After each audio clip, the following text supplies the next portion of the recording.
Buenas tardes para todas y todos.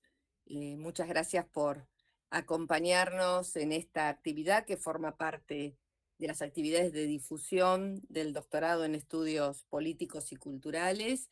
Y muchas gracias a María de los Ángeles por estar con nosotros y brindarnos la charla. Muchos de nuestros doctorandos, pero también muchas de los docentes, alumnos, personas de la comunidad, hay muchos interesados en las cuestiones norpatagónicas, así que tu charla es muy bienvenida para todos. Yo te voy a presentar, María de los Ángeles Picone, es doctora en Historia, magíster en Historia de la Universidad Emory de Atlanta, Georgia, y licenciada en Historia de la UCA.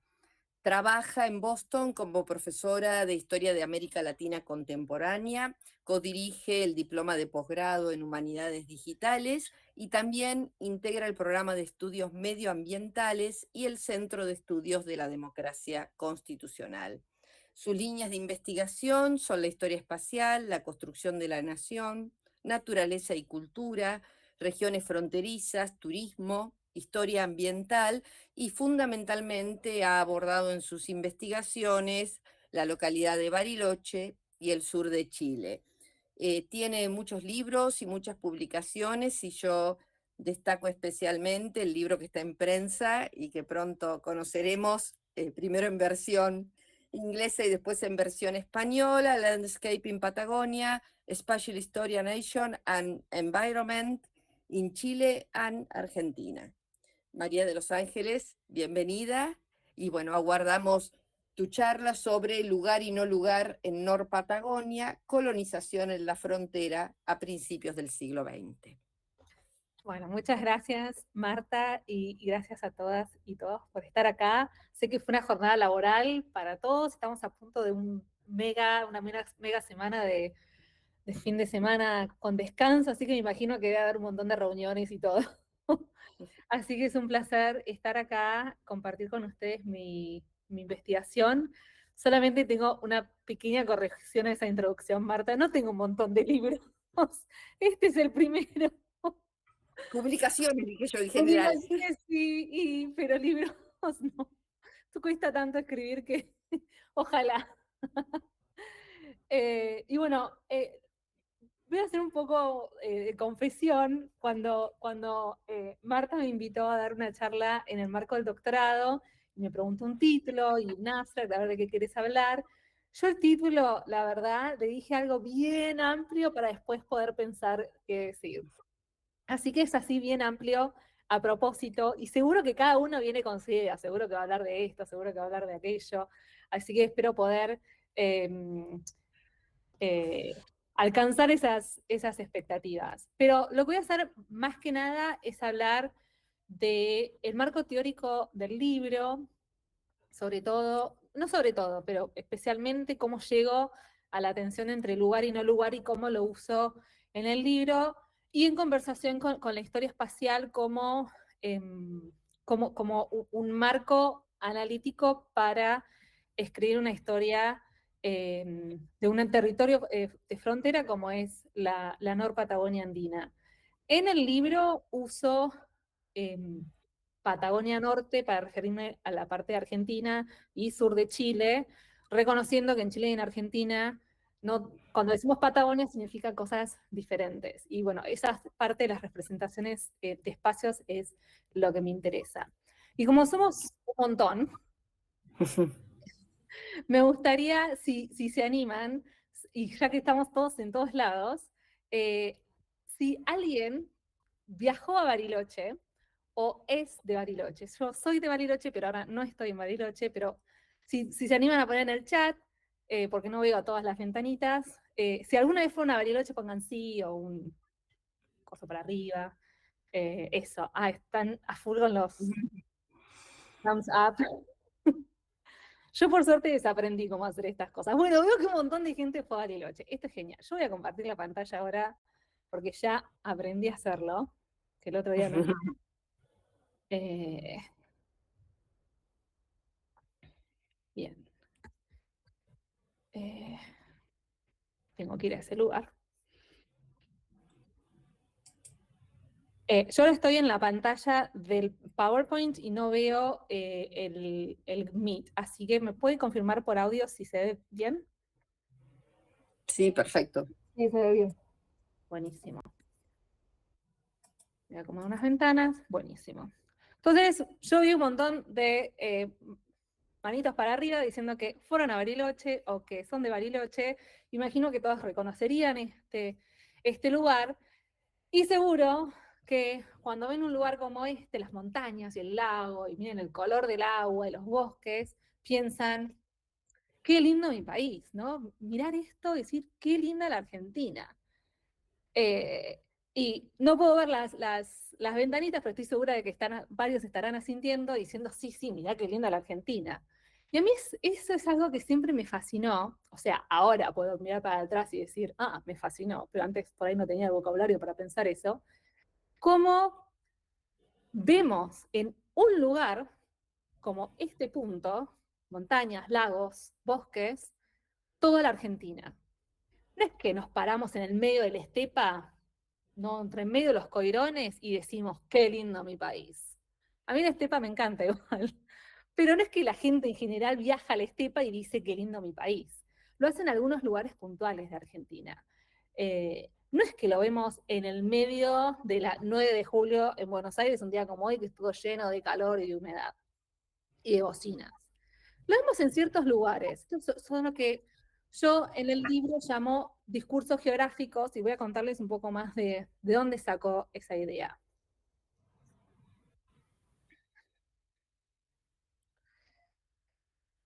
Estoy transicionando entre notas y PowerPoint, así que por eso me ven silenciándome un ratito.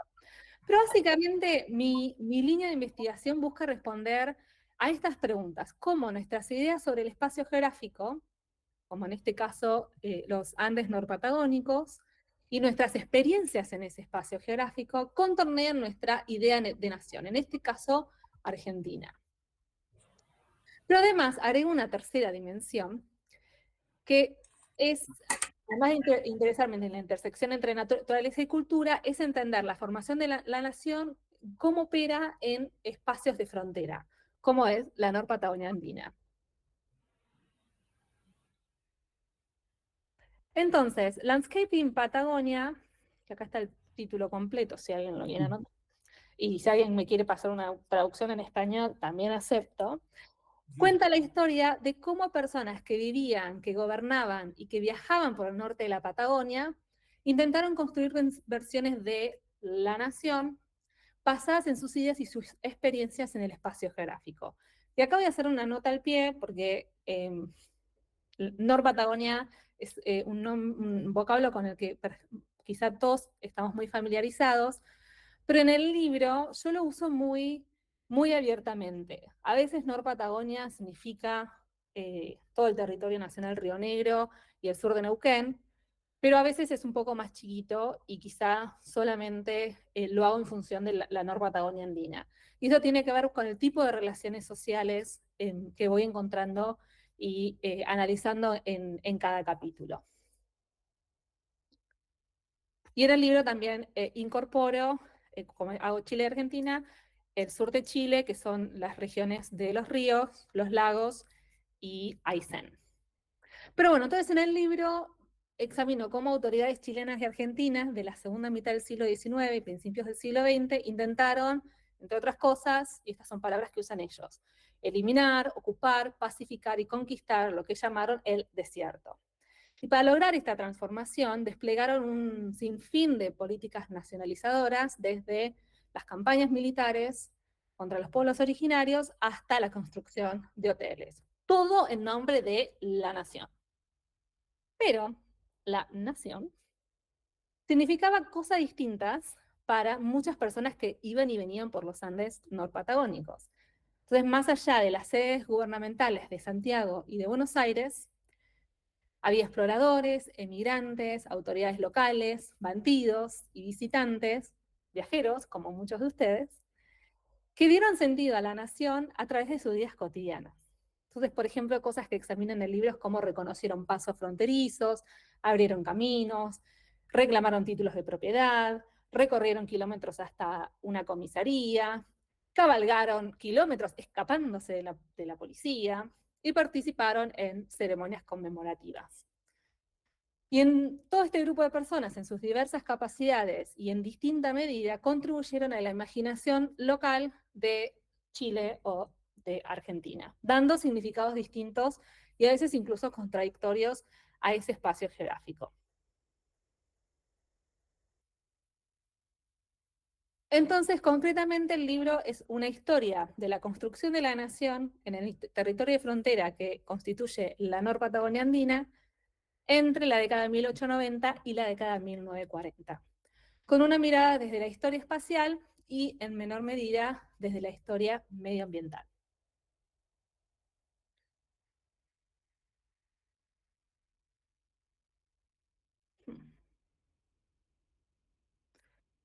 En el libro lo organizo para desentrañar estos discursos geográficos, estas diferentes formas que distintas personas miraban el espacio, a través de 6 capítulos. Y en cada capítulo me focalizo como en uno de estos discursos geográficos. El conocimiento, la creación del conocimiento científico, el asentamiento, el movimiento entre distintas localidades, la transgresión o criminalidad, el paisaje construido, o la arquitectura, y la recreación. Ya, acá está todo. Pero bueno, les dije que usaba el marco teórico de historia espacial. Y Marta me pidió que especialmente hablar un poco más de esto, que no me necesita pedir mucho, eh, porque la verdad que es algo fascinante. Les voy a contar un poco cómo yo llegué a la historia espacial, que no quiere decir que es la forma de llegar a la historia espacial. En primer lugar, eh,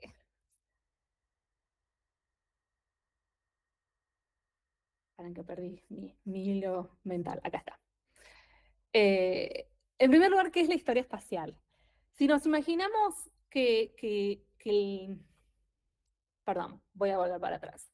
La historia espacial argumenta que la historia no es algo que pasa adentro de un contenedor que es el espacio geográfico. No es que el espacio geográfico es una hoja en blanco y todo lo que está escrito en esa hoja en blanco es el acontecer, el devenir histórico. La historia espacial argumenta que el espacio geográfico es parte de la historia y en consecuencia es contingente a ella. Es decir, que las diferentes formas en que la gente infundió significados y experimentó y vivió la geografía, en este caso del norte patagónico, crearon distintas formas de hablar del espacio, que son de estos discursos geográficos, con respecto a la idea de nación. Yo llegué a la historia espacial por 2 lugares, básicamente, y me parece que es el recorrido que hacemos todos. Un poquito de experiencia personal y un pocote de lo que leemos en otros autores. Yo ahora puedo articular esto, pero cuando estaba pasando no tenía la lucidez mental para poder discernirlo de esta manera. Pero me pasó cuando me mudé de Bariloche a Buenos Aires a estudiar, que teníamos materias de historia argentina en donde la Patagonia pintada al óleo, estaba por ahí abajo, y un poquito se hablaba de la frontera con el indio, pero solamente la Patagonia entraba en la historia de Argentina cuando era una historia de fortalecimiento del Estado. Eso por un lado. Y por el otro, cuando tuvimos una materia sobre, creo que era geografía, o no era una historia, no me acuerdo cuál era, pero en una materia vimos todas las negociaciones de límites con todos nuestros vecinos. Y el discurso constante era, todo el mundo nos sacó tierras y los chilenos nos sacaron la Patagonia.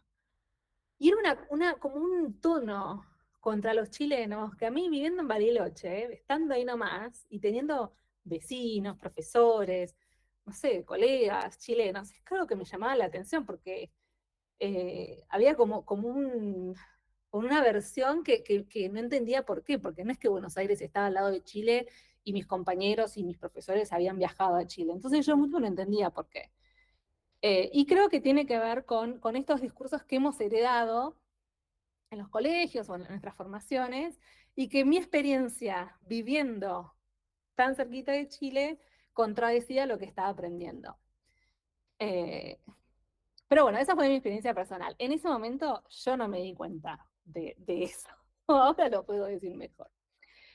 Pero también llegué porque en el doctorado empecé, obviamente, a leer un montón, como todos acá saben, y es como que pude adquirir el vocabulario y las herramientas analíticas para poder discernir la historia espacial y poder usarla para contestar las preguntas que yo tenía. La historia sí real que tengo, y esta es una historia real y creo que no la cuento mucho, pero es una historia que me encanta. Para que voy a volver acá. Mi primer profesor de tesis de licenciatura fue Pedro Navarro Floria, que seguro muchos leyeron. Y Pedro, que lamentablemente falleció hace muchos años y antes que yo terminara la tesis, él estaba empeñado en que yo hiciera un doctorado.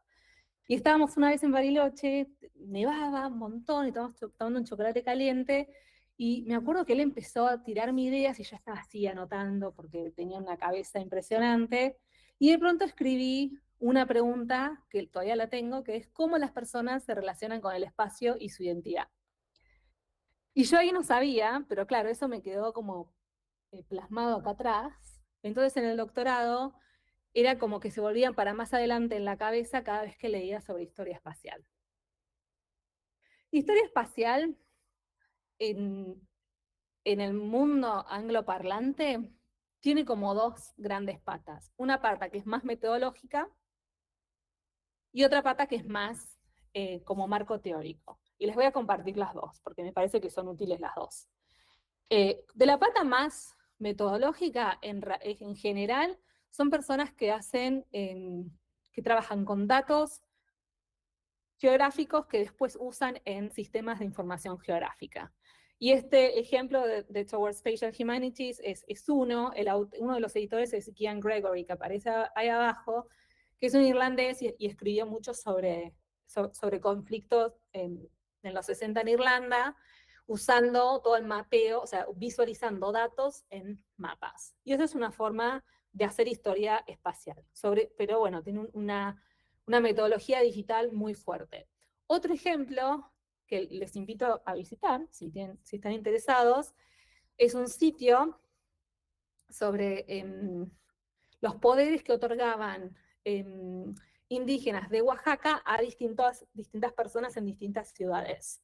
Y acá hay un mapa que aparece en este sitio, powerofattorneynative.com, y acá, o sea, lo hizo una profesora mía en Emory, y yo vi como toda su transición que hizo para aprender esta nueva metodología y meterse, y ahora sacó su libro y todo, que me parece interesante como un ejemplo de ver cómo la historia espacial se usa como herramienta metodológica, pero no necesariamente como un marco teórico. Pero yo sí me identifico más como marco teórico. Hago algunas de estas cositas, pero no tanto. El libro más reciente que encontré, que no lo incluí en el libro, creo, porque salió el año pasado o el anterior, es este Doing Spatial History, que está muy bueno porque lo que hace es buscar, o sea, dan ejemplos de cada capítulo, es un tipo de fuente y una fuente concreta, y entonces cómo una fuente nos puede resolver preguntas de historia espacial, como un manual muy interesante. Pero yo no llegué por este es un buen ejemplo quizá. Yo quizá los tres que más reconozco como que me influyeron a mí son estos tres. El primero, The Road to Botany Bay, es quizá uno de los primeros libros que más se autoidentifica como spatial history. Este es un libro sobre la exploración de Australia, el mapeo de Australia, el nombramiento de distintos lugares de la isla de Australia por James Cook.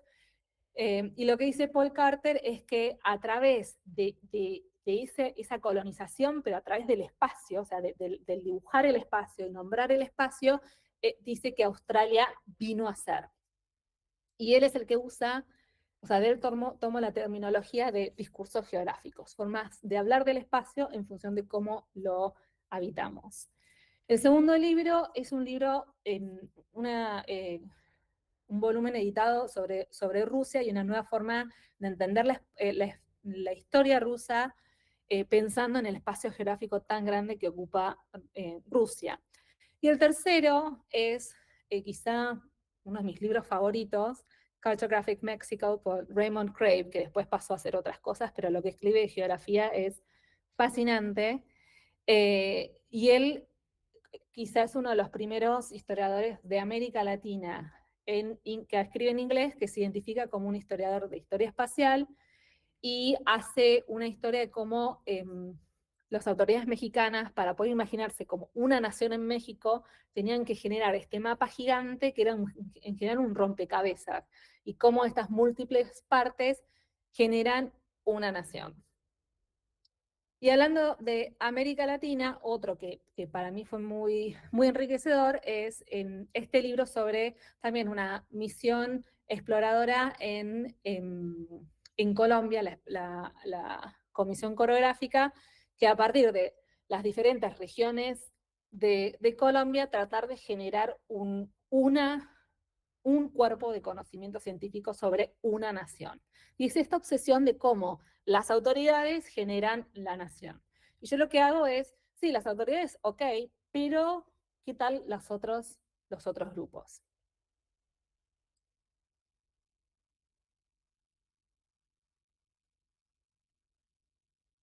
Y ahora me gustaría pasar a esa idea de lugar, no lugar. Y para no empezar con el libro, sino empezar con algo más divertido. Esto es algo que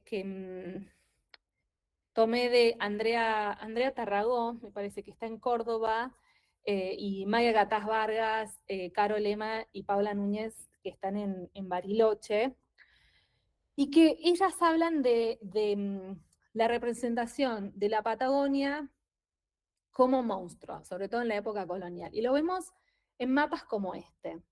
Desde que Magallanes llegó al estrecho, que la Patagonia en general está representada con monstruos, con criaturas que escapan las leyes de la naturaleza, que en general eran criaturas que aparecen en los océanos. En otras partes que también aparecen es en el Amazonas, en las Américas.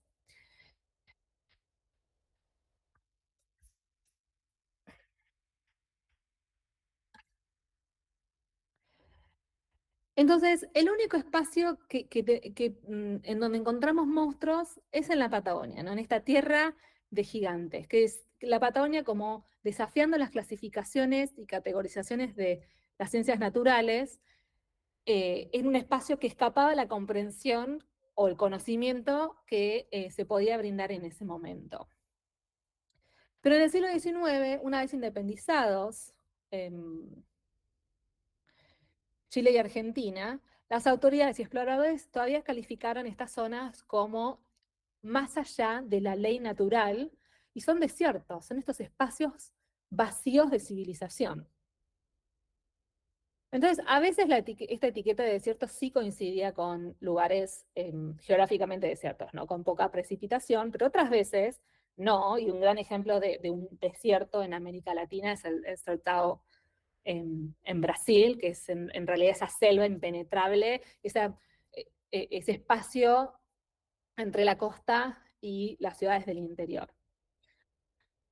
Y a mí lo que me interesa en realidad de esta generación del desierto como imagen es que se ve la Patagonia ya desde las independencias o antes como un no lugar, o sea, un espacio con el cual no tenemos una relación identitaria, con el cual no tiene historia que comparte con nosotros, entonces es un monstruo, es otra cosa. Y esta idea de no lugar, quizá muchos la reconocen de Marc Auger, yo no lo leí en español, pero me parece más linda la tapa en español que la que tengo en inglés. Marc Auger, quizá me deban corregir en esto, pero mi recuerdo es que su idea de no lugar en realidad son estos espacios pasajeros, como un hotel, ¿no? Que en los hoteles nosotros no tenemos una relación con la habitación, con la cama, no es mi almohada, el lobby es como de todos, o sea, no es casa.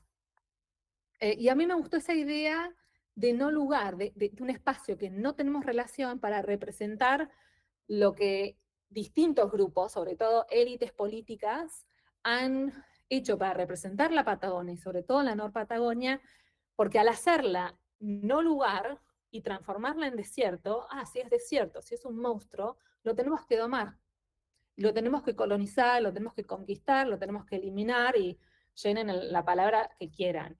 Y cada cada uno de los prismas que examinan el libro, la generación de conocimiento científico, el asentamiento en localidades, la división de la tierra, el movimiento a través de distintos caminos, la tradición y la criminalidad y el regular la conducta humana, la construcción e intervención en el paisaje, la recreación, o sea, el ocio, sobre todo de visitantes, todo esto son formas de colonización y de tratar de conquistar el desierto, que no me gusta esa frase, pero creo que engloba lo que quiero decir hoy.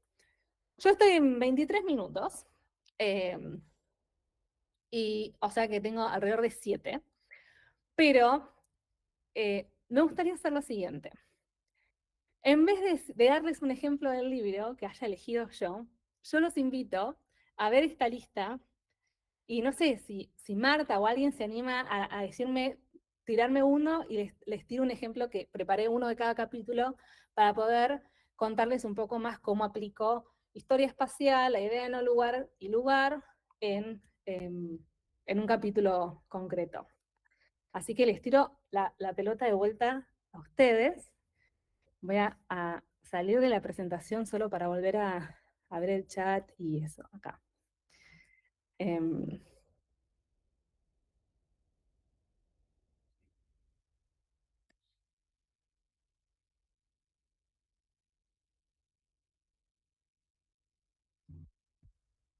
Movimiento. Gracias, Leticia.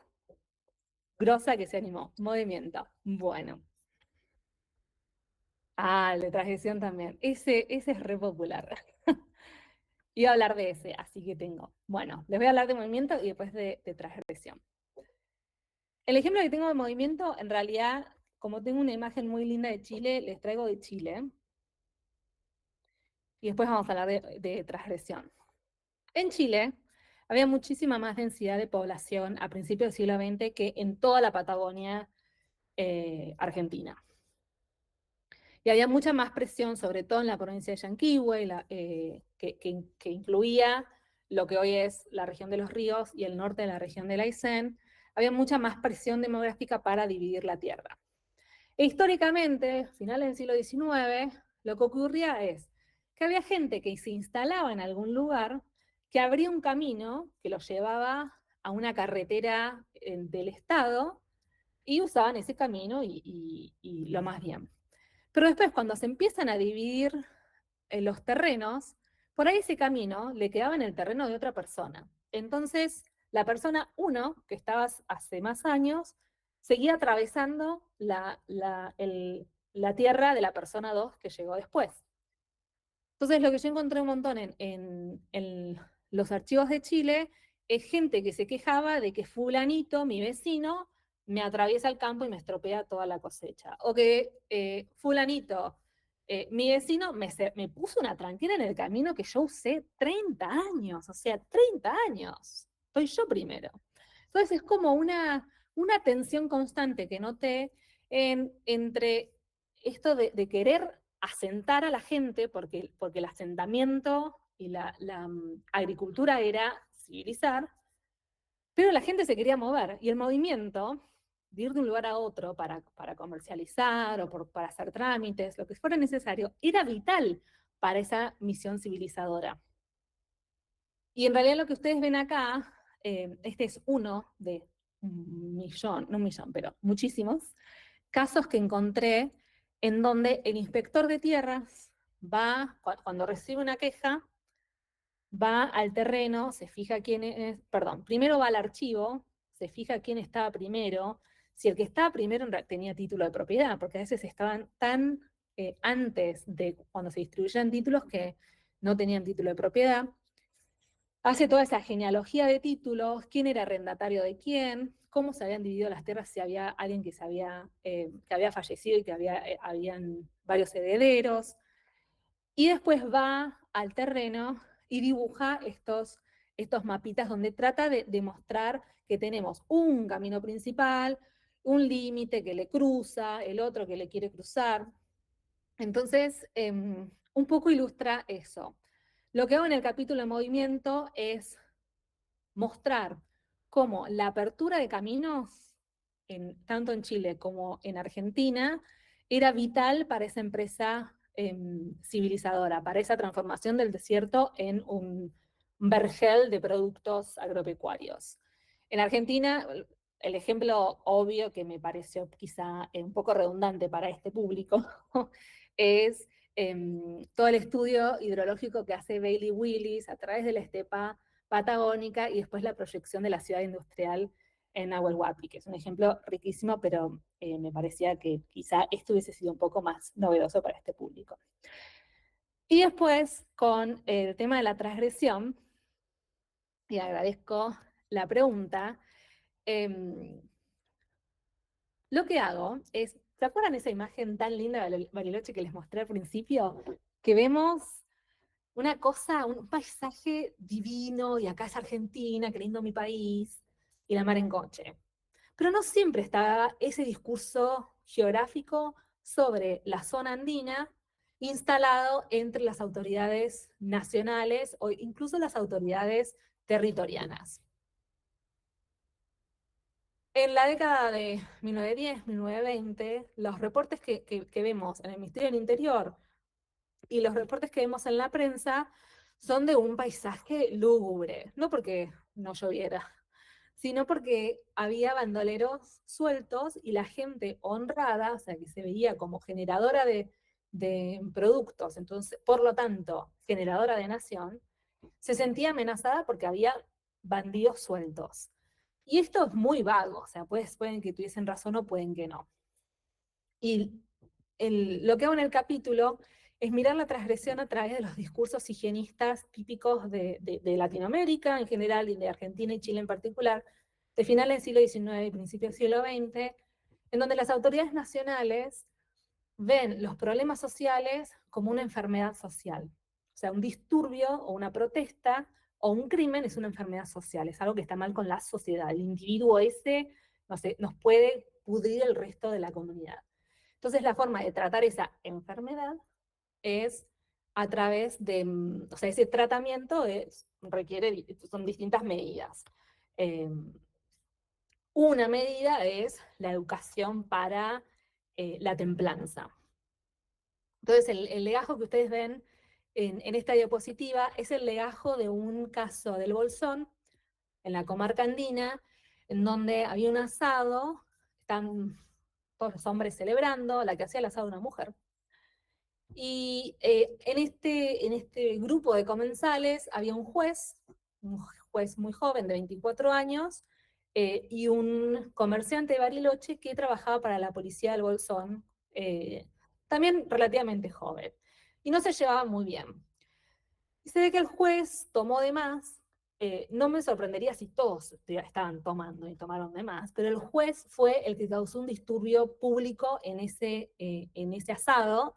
eh, Tengo un montón de testimonios. Uno de los testimonios dice que agarró una guitarra para cantar y la rompió. Otros testimonios dicen que agarró un revólver y disparó porque estaba como sacado y rompió una pava. Y es como que varios testimonios hablan del ruido que hizo cuando cuando se agujereó la pava.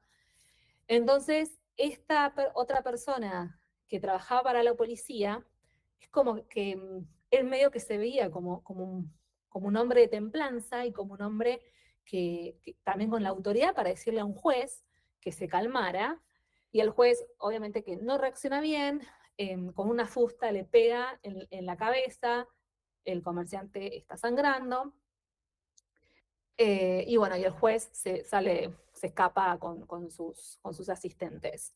El comerciante hace la denuncia en Bariloche, porque como trabaja en la policía del Bolsón, tengo entendido que era mejor hacerlo en Bariloche, Y el comandante en Bariloche es como que trata de cubrir eso y no hace una investigación. Entonces, cuando el comerciante se da cuenta de eso, lo eleva a la policía fronteriza que existía en ese momento para que se investigue no solamente el disturbio del juez, como que es ubicado el juez, sino también a la policía que encubrió ese disturbio.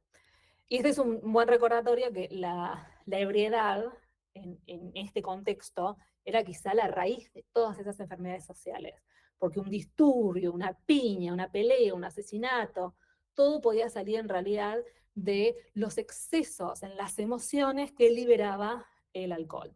Entonces la templanza es como el paño frío que en este caso representado por el comerciante, que calmaba esas emociones. Hay un montón de ejemplos en el capítulo. Hablo de las ligas de templanza que surgen en Latinoamérica y en Argentina, tratando de educar para que la gente no tome tanto. Y después distintas organizaciones civiles que fomentan la actividad física para, como una forma sana de sacar las energías, digamos. Entonces eso es lo que hago en estos capítulos de movimiento y el de transgresión. Estas son, por supuesto, una parte chiquitita, chiquitita. La otra la van a tener que leer. Voy a volver al Meet. Yo tengo 33 minutos. No sé, Marta, si preferís que frene acá, que abramos la conversación, que hable de un capítulo más.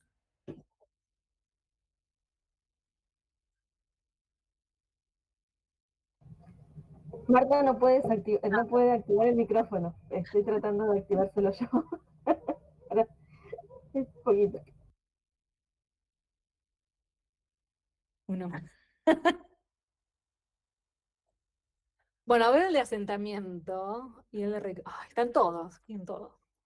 Les voy a dar el recreación, solo porque el de recreación, les traje una fuente que no está en el libro, que le saqué fotos la semana pasada en el archivo. Ya la vi esta fuente, o sea, no es nueva para mí, pero nada, es como una fuente inédita que es recién salidita del archivo. Eso, material inédito. Gracias, Matías. Me salen las palabras a esta hora. Esta es esta fuente que es, básicamente, yo la forma en que la tengo vista antes es un folleto de IPF.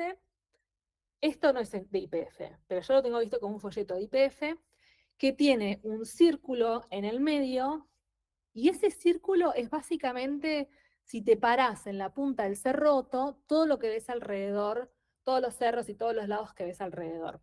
No sé si por ahí los que fueron a Bariloche fueron alguna vez a la confitería giratoria. Yo fui hace 1000 años, cuando era muy chiquita.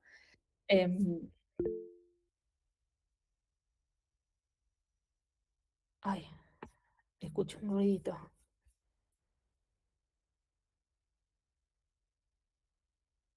Bueno, me avisarán si pasa algo. Pero es ese, o sea, lo que está en el medio es un dibujo de como esa panorámica. Y alrededor de ese círculo hay un montón de actividades, como un montón de paisajes y cosas que se pueden hacer en Bariloche, y sobre todo es ver el paisaje y algunas actividades. Y en el centro está esta imagen que esta es única, porque yo la que tengo no es igual, pero todas tienen el mismo composé, que es una persona mirando el paisaje y contemplando el paisaje. Entonces, en el capítulo de recreación hago muchas cosas, pero una de las que hago es pensar en cómo este espacio que antes era civilizarlo, nacionalizarlo, era igual a generar productos agropecuarios. Ahora hay que contemplarlo, hay que visitarlo. La forma de hacerlo como más progresivo es generando turismo, y generando turismo de élite, o sea, turismo que puede ir a excursiones, que puede pagar hoteles, que puede pagar clases de esquí.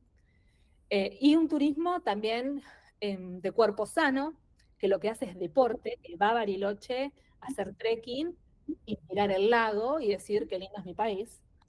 Em, y se generan estos discursos geográficos sobre Bariloche, o sea, la zona andina, el Parque Nacional, no solo Bariloche, pero con el núcleo en Bariloche, em, basados en otros valores del espacio, pero anclados en la misma agenda de nacionalización, en la misma idea, como una idea repetitiva de lo que debería ser Argentina. Lo que pasa es que, cómo se ve esa Argentina para las élites nacionales y territorianas, ahora cambia de un paisaje productivo a un paisaje para contemplar.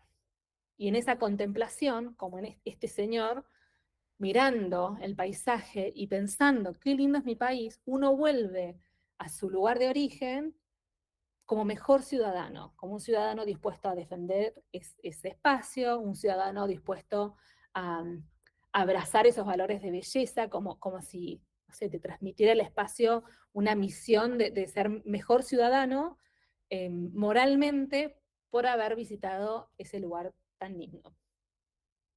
Pero bueno, te quería mostrarles este material inédito como misoplomatías.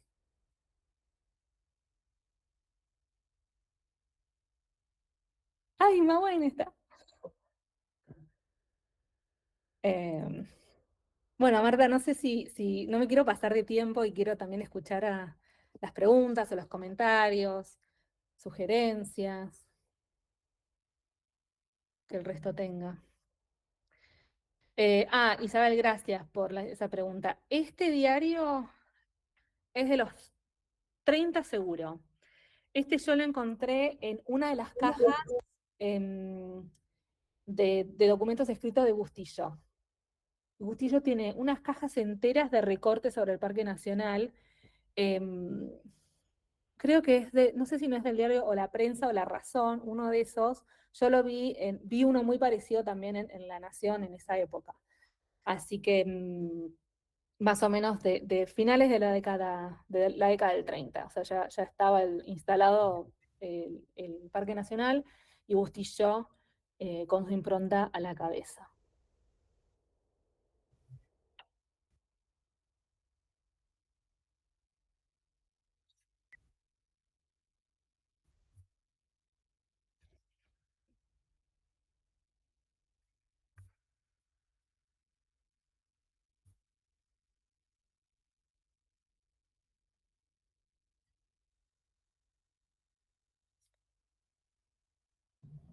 Marta no logra desmutearse.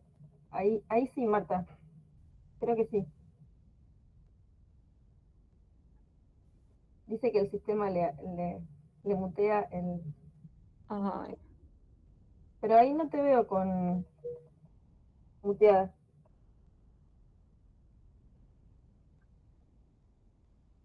No se la escucha.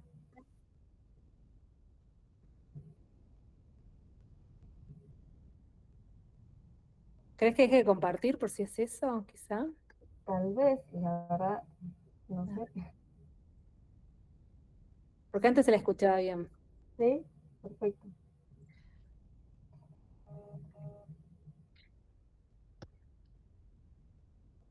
Sí, Marta se desmuteó, pero no te escuchamos.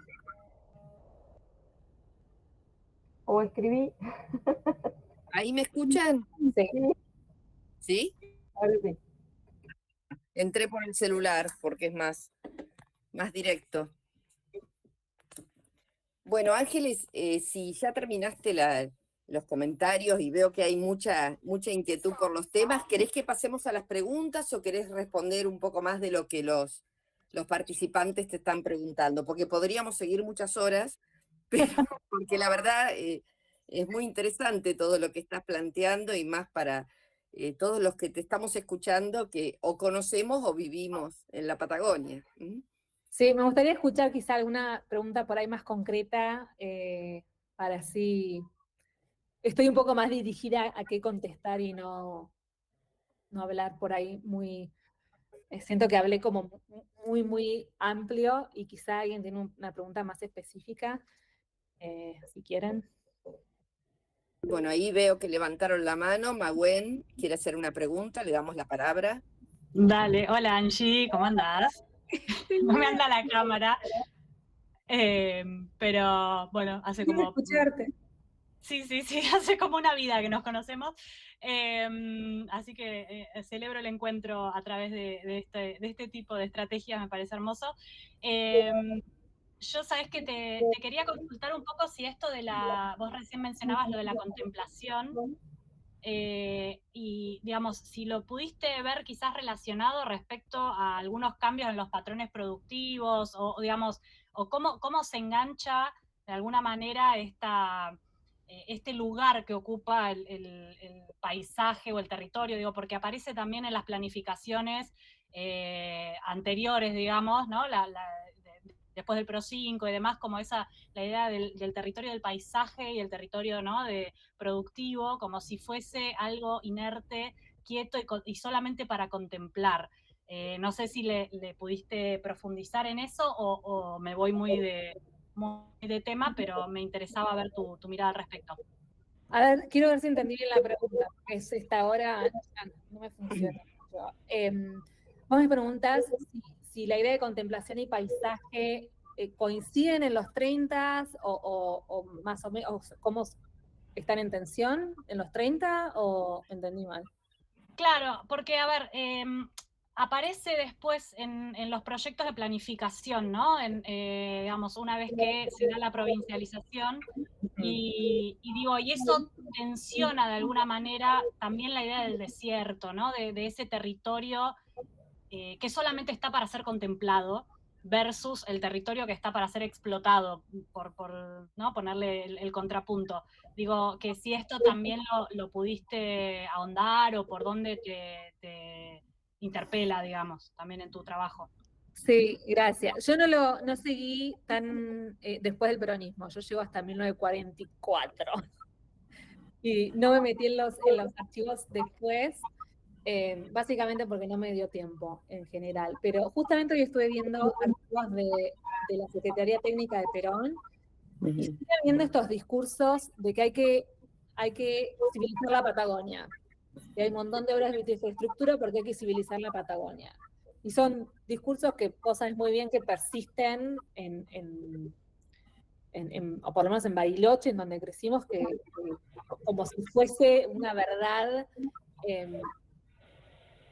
natural, digamos. Yo lo que sí noté es, esta es la fuente que estaba como a punto de poner, es que hay muchas personas locales que aceptan esta transformación de Bariloche que propone el Parque Nacional, de que hagamos una naturaleza para contemplar.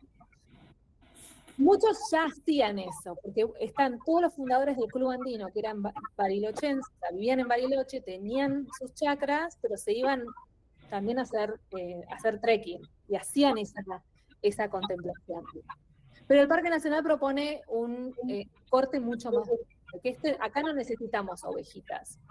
En los libros del Club Andino, en los libros donde anotan todas las excursiones escritas a mano, hay fotos que lo que hacían, no sé si alguien vio esto, para mí era nuevo, pero es como que por ahí sacan una foto del paisaje y marcan con marcador por dónde subieron y por dónde bajaron. Entonces es como un paisaje que está anotado una foto. Y en esa foto están lleno de ovejas o lleno de vaquitas.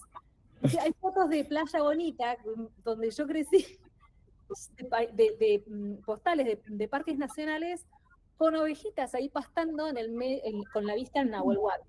Es decir, que no se corre tanto lo pecuario tan brusco como nos hace creer Bustillo en El despertar de Bariloche. Pero sí, como decís vos, absolutamente queda inconcluso ese proyecto en muchos frentes, pero en el discursivo, que es tan poderoso, persiste y persiste hasta el día de hoy, ¿no? Que Bariloche hay que contemplarlo.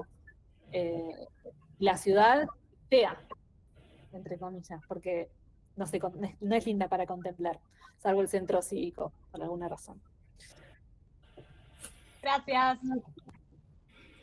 Hay una pregunta en el chat de María José Figueroa, no sé si la pudiste leer. ¿Contrasta algún patrón o tendencia temporal en esta distinta concepción de paisaje? Gracias, Majo, por esta pregunta. Yo creo que es las dos cosas a la vez que están pasando, y por eso creo que me copa, o sea, soy tendenciosa, ¿no? Porque yo hice esto, pero me copa lo que investigué. Porque por un lado es la persistencia del desierto, ¿no? Y no solo en la comarca andina, pero en toda Patagonia. Es desierto, entonces hay que hacerle cosas porque está vacío. Pero por otro, es de distintas maneras, es con distintas herramientas discursivas. A veces con legislación, con división de la tierra, con intervención en el paisaje construido, con la promoción de distintos valores de salud, con la recreación. Entonces creo que es una tendencia, o sea, es algo que va cambiando en el tiempo, va persistiendo en esas etiquetas. Y Pedro Navarro Floria tiene un artículo que a mí me ayudó a pensar esta como doble escala temporal, que va cambiando y que persisten, que es cuando él analiza el término de la Suiza argentina para referirse a la comarca andina, que dice, en un momento Suiza argentina significaba algo productivo, y en otro momento Suiza argentina significaba paisaje lindo. Y ahora hay un montón de otras connotaciones de Bariloche en, no sé, los patios cerveceros, por ejemplo, como aludiendo quizá a una herencia alpino-germana, si se quiere. Entonces creo que pasan las dos cosas a la vez, y me salgo haciendo eso. Y Maui, el de Bariloche de mi pueblo es Ricardo Valmillana. Exacto. Sí. Teresa levantó la mano, María de los Ángeles. No, a mí me quedó el título, el autor que mencionaste de los lugares y los no lugares, que me remonta un poco a pensar cómo era la Patagonia en esos primeros, o por lo menos en este proceso de construcción del Estado y después los territorios nacionales. Esa imagen que se tenía de la Patagonia y de los territorios como espacios vacíos, desiertos, y estos no lugares de los que habla Auger, con esos no lugares que para él no son en sí lugares antropológicos, decía él, eran lugares del anonimato, o lugares de memoria, ¿no? Que con el tiempo esos lugares, o sea, me lleva a pensar un poco, con el tiempo esos lugares empezaron a convertirse a través de todo ese proceso de construcción de la ciudadanía en lugares de memoria, ¿no? Esa tensión entre los lugares y los no lugares me parece genial, aplicable, ¿no? A todo lo que, a la concepción de la Patagonia como un desierto y a toda esta reivindicación de ese espacio en realidad habitado. La verdad que está muy buena la aplicación. Ay, gracias, gracias por todo el recordatorio de lo que había dicho hoy, que estaba tratando de revisar y yo me acordaba que no lo usaba tal cual lo usa él. A mí me quedó mucho los lugares de identidad no relacional, que no, o sea, no sé si lo dice así en castellano, estoy pensándolo como me lo acordaba en inglés, pero como eso como otrorizado, el espacio la Patagonia es nuestra, pero es otra, entonces la tenemos que pensar como vacía, como no nuestro lugar, pero sí nuestra, para poder incorporarla. Y que después esa incorporación queda inconclusa también en lo discursivo, ¿no? Porque se sigue hablando de proyectos de desarrollo. Yo me acuerdo cuando supongo que todos acá se acuerdan, cuando Esteban Bullrich inauguró una de las sedes de la Universidad de Río Negro, dijo, esta es la conquista del desierto. No, Y siguen perdurando esos discursos. Así que es muy fuerte el lugar, no lugar, la verdad. Así que te agradezco el comentario. Ojalá te guste el libro. ¿Alguna otra consulta? ¿Alguien quiere levantar la mano o preguntar?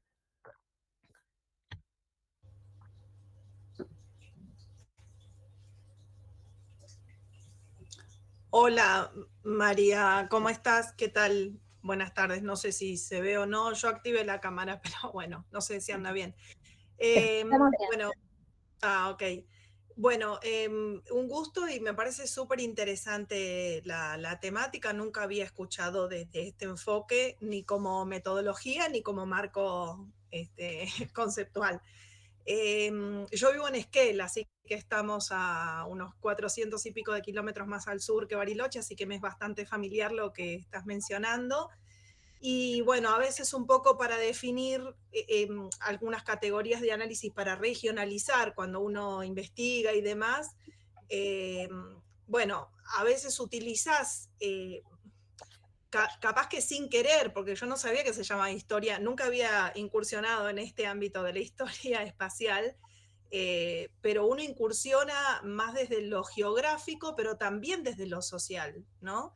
Y mi pregunta iba dentro de uno de tus apartados, que vos decías el paisaje construido. ¿Eso vos te referís, por ejemplo, ya a la llegada del Estado Nacional, de la construcción o los asentamientos de los pueblos, de las modificaciones espaciales que se van dando a partir de eso? Yo te pregunto porque trabajo en migraciones y bueno, por eso me interesa. Gracias por tu pregunta, Gabriela. No, de nada. Es una traducción que encontré en realidad para Built Environment, que alguien me la sugirió porque los chat GPT me tiraban otra cosa. Y es básicamente lo uso, y está muy válido que me pidas la aclaración, para las construcciones o sea, para edificios, sobre todo, casas, almacenes, quizá algún puente o puerto, como el puerto de Bariloche, la estación ferroviaria, pero es básicamente lo que hago, o sea, el resumen en esa palabra es que en ese capítulo hago un estudio de la cultura arquitectónica, sobre todo del estilo arquitectónico, el sur de Chile y la zona de Bariloche, y la transformación de ese espacio construido a través del estilo y los materiales de la mano de parques nacionales. O sea, más desde el punto de vista así vinculado a la inversión o sea, a la productividad o a la conexión, a las comunicaciones. Más que nada lo arquitectónico, en el uso de la arquitectura como un discurso geográfico. O sea, como de alguna manera habría como una vinculación entre el estilo arquitectónico y el espacio, que se visualiza o que se entiende. Sí, ¿y qué nos dice el estilo? O sea, ¿qué busca hacer el estilo arquitectónico, la ubicación de algo, versus, no versus, sino en conversación con los otros discursos geográficos que menciono? Entonces, el ejemplo quizá más tajante es en el Centro Cívico de Bariloche, donde está este estilo tan que nos hace recordar una aldea medieval francesa de los Alpes. Sí. Ahí es donde estaba el primer local de la Chile Argentina, que es el almacén alrededor del cual nace el caserío de Bariloche, y que después Roca dice, acá está la colonia Nahuel Huapi, ¿no? Porque había que hacerlo nacional. Pero como ese espacio, o sea, me gusta que esté Majo acá, que la arqueóloga, pensando en estas capas arqueológicas, de cómo una cosa busca borrar la otra, con un estilo arquitectónico. Ay, me dio un thumbs up. Con un estilo arquitectónico específico para deshacer esa herencia chilena que era alemana, con un estilo francés, francés pero argentino. Entonces, muy desde ese lado, desde esa cultura material arquitectónica. Y menos, quizá me parece que es distinto a lo que estabas pensando vos, ¿no? Claro, sí, porque igual creo que tiene que ver mucho con las formas de ocupación de los distintos lugares de Patagonia. Porque, bueno, Bariloche y Honor Patagonia, digamos, como que fue encajando en ese rompecabezas nacional de otra manera que lo que fue el centro y sur de la Patagonia. Estos lugares por donde yo vivo, por ejemplo, la construcción mayoritaria es de estilo italianizante, que no tiene absolutamente nada que ver con la geografía. No creo que haya, que comulgue mucho entre el paisaje y los estilos. Y de hecho hasta llama mucho la atención, ¿no? Porque ese estilo italianizante son ochavas recortadas, ¿no? En las esquinas, en lugares donde todavía no había ni demarcación de manzanas, ¿no? Claro. Es bastante diferente por ahí a esto que comentabas de Bariloche, pero bueno, igual te agradezco la aclaración y es súper interesante. Hay un comentario en el chat de Leticia da Silva, que si está presente, me gustaría que indique un poco más acerca de una película. Leticia, ¿estás conectada? Seguís conectada en realidad.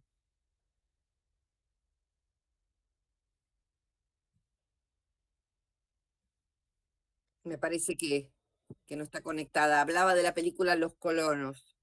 No la vi esa. No, yo tampoco, así que no, me hubiera interesado que ella pudiera aportar sobre... Hola, no, acá Ahí estoy. Ahí está. ¿Estoy bien?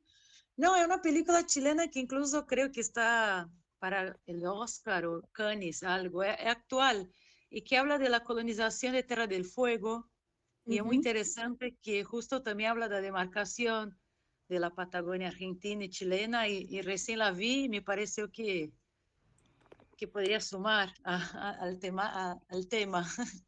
Yo soy brasilera, ahora estoy en Brasil, pero vivo en Sierra Grande, Río Negro. Sí, viví 2 años en norte de Patagonia y ahora vine a pasar una temporada en Brasil y a veces logro volver a Patagonia. Bueno, es eso, gracias.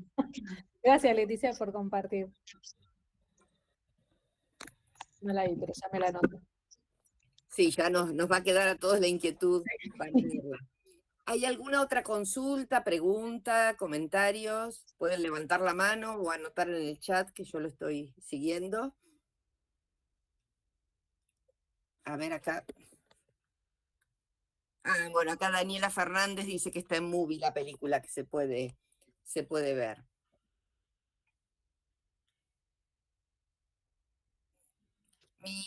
Lo mío no es una consulta, sino primero agradecerte el recuerdo de Pedro Navarro Floria, porque para todos los patagónicos y para los que hacemos historias de la Patagonia, Pedro era un referente fundamental y ha abierto muchísimas líneas de investigación, además de un gran formador de recursos.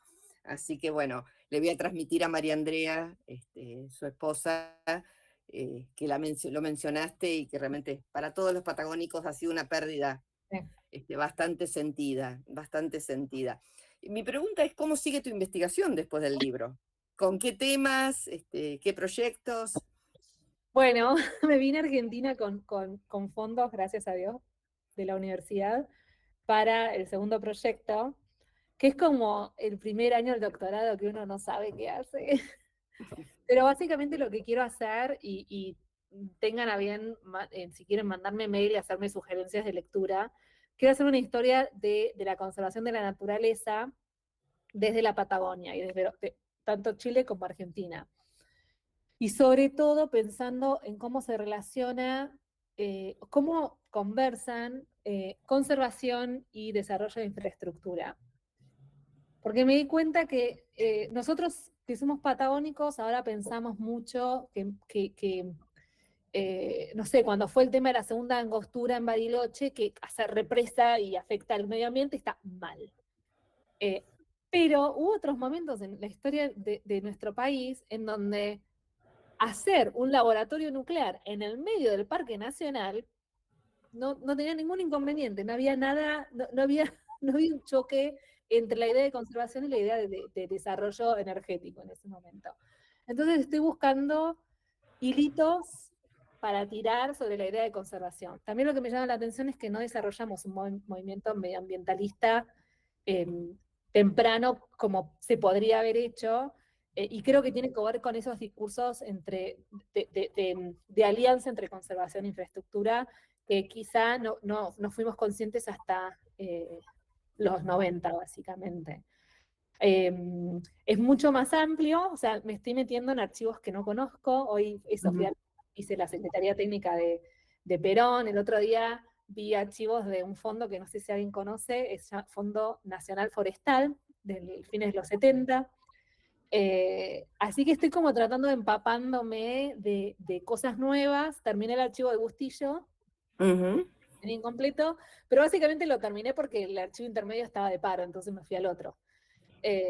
Y después en 10 días me voy a Chile y hacer lo mismo, ir al archivo a ver cosas nuevas, y pensando en eso, mucho en conservación, siguiendo esta idea entre cómo naturaleza y cultura se relacionan, y ahora quizá incorporando un poco más de historias de instituciones, pero bueno, así que si alguien tiene algo que les parezca que no me puede faltar leer, muy bienvenido sea. Lo que quiero aclarar para todos, en Estados Unidos, para ganar titularidad, lo que más se necesita es el primer libro, que eso ya está cocinado. Y después, cuando uno tiene titularidad, es como que uno puede hacer lo que quiera. Entonces es como que este proyecto, no sé, voy a hacer lo que quiera, por ahí incorporo literatura o otras conversaciones, viste, que quizá no son el archivo.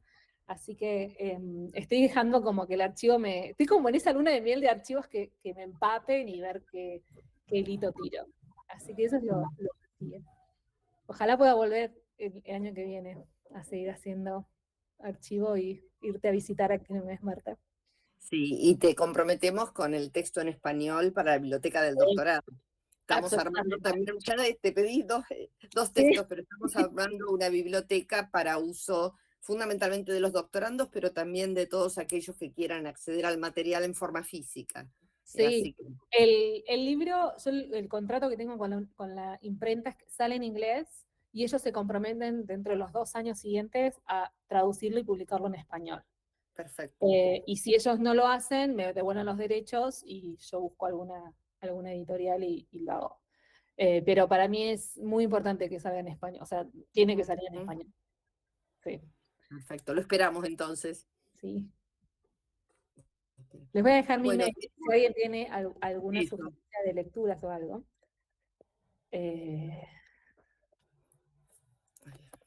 O para, o sea, alguien va a Boston, no, también.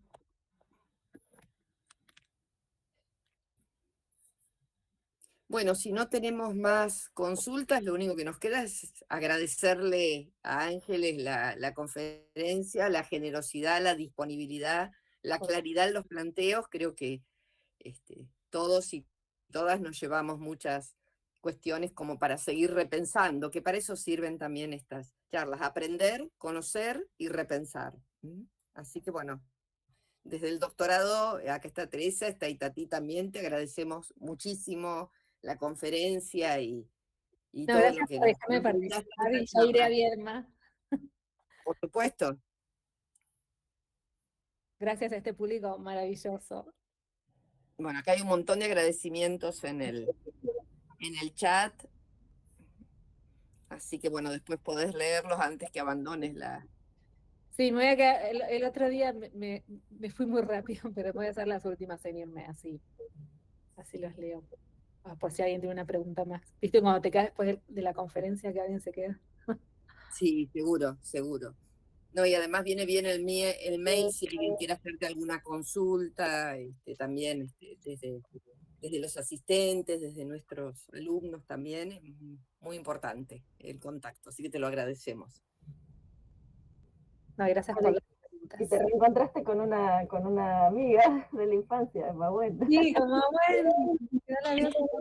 No podemos contar desde cuándo, porque esto delata canas, pero básicamente hace como 30 años, no sé cuántos años ya que nos conocemos. Ay, 30 años, sí, es verdad, más o menos. más o menos.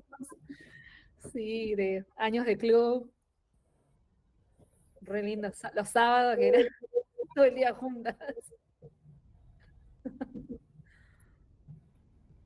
¿Y estás en Vietnam, Mauri, vos?